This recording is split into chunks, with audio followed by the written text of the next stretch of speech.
Hello everyone, A8 here. This is a follow-up update to my Dwarven Ireland mod for Hearts of Iron 4. So since I last did a recording on it, I've added a couple of extra focuses. Military side things hasn't changed too much, or at least the land side. Mechanized does require extra motorization and equipment standardization as well. I do need to swap these two around so it doesn't look quite so weird here, but you probably wouldn't have noticed if I hadn't said that. This hasn't changed on the air side, nor is this, nor this, nor goes air support. This is new, however, and we have a dedicated MIO for our large airframes. I'll show you that now. McGuinness Airborne Shipping. This also ties into the weaponized submarine transports here, purely for the lore. The idea here is we get extra range on our strategic bombers, naval patrols, little bombers, transport planes. Basically, shipping across the Atlantic with planes requires extra range. Yeah. You might also notice I've added this thing here, the Dublin Steamship Company. Oh, and it looks like our MIO for convoys has gone missing. I will need to fix that. Whoops. If we complete this cruiser effort, here's focus, we gain access to this. It's basically just something dedicated for cruisers and battleships. So yeah, most of the naval side hasn't changed. We now get a couple of research bonuses for cruiser models. The idea being we're just using corvettes.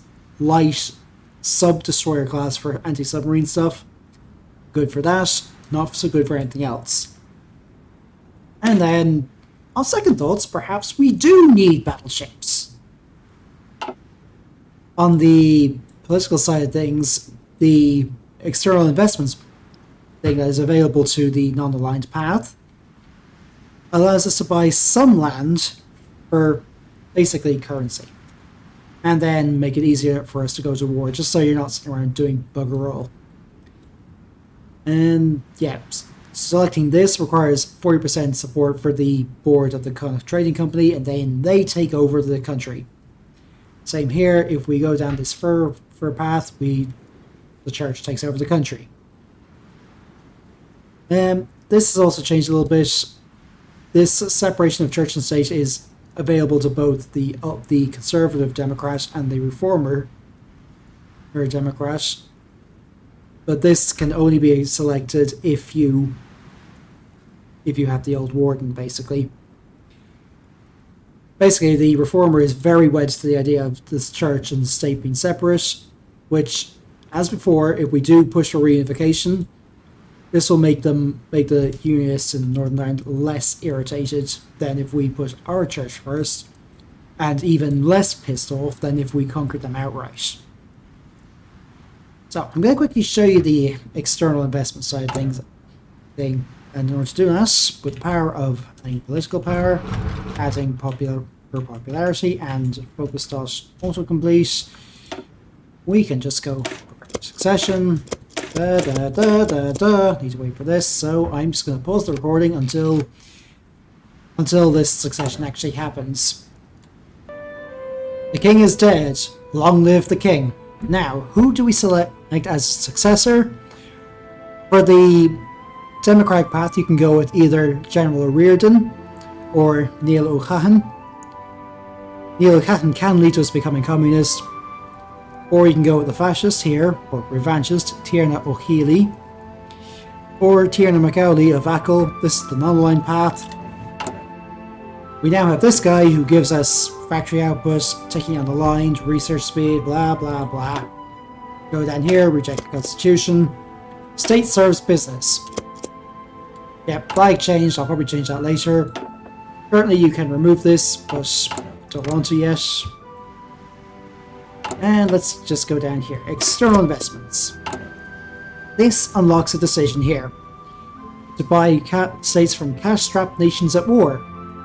Requires plus at least 70 positive opinion, 150 political power. Let's just do it. transfers to us. We getting all this.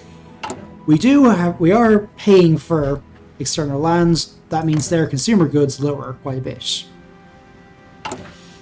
Now, we can also do this with the reason for while Northern Ireland is there. It's you can probably guess why.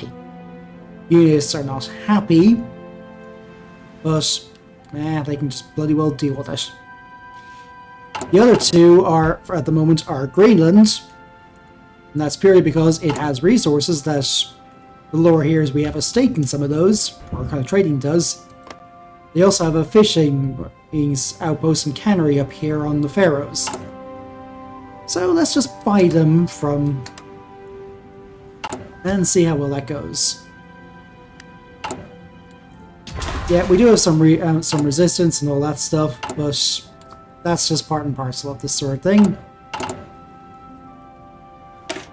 Other units. I've added a new one called Dwarven Tech Support. It's basically a combination of a maintenance company and signal company. Won't be as good as the original ones, but let me just show you that.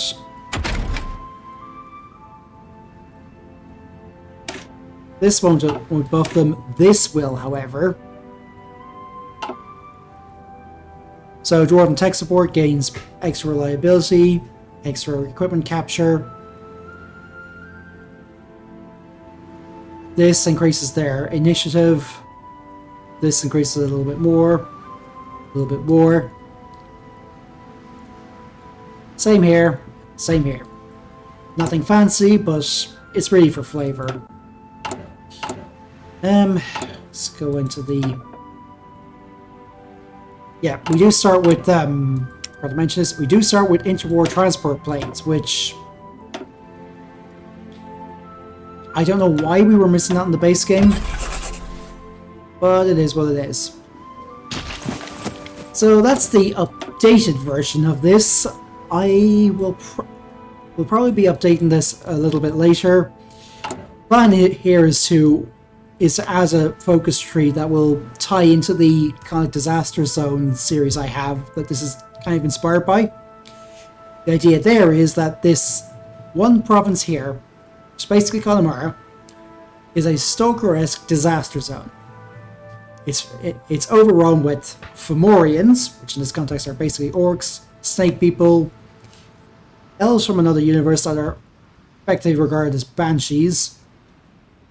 And the reason why the dwarves are such a large military is, let me turn off the music for a moment, is partly because they had a long-standing tradition of a militia in all their fortress cities, but also trying to contain all the weirdness coming out of here. And basically, dwarves were I suppose you could say, a client state to the British. In this mod, they are not. Maybe it was maybe it was a result of having given them some support during First World War. I don't know. I'll probably make something up as I go. I'm planning to add a focus tree, some focuses to deal with this, dealing with how do we integrate these Fomorians and snake people and other things into our forces? Do we even want to? What else can we get out of this? Because there is going to be something else coming. Don't want to spoil it, but anyway, if you like this, leave a comment, let me know what you think. Subscribe for more bullshit like this, and I'll see you in the next one. Bye for now.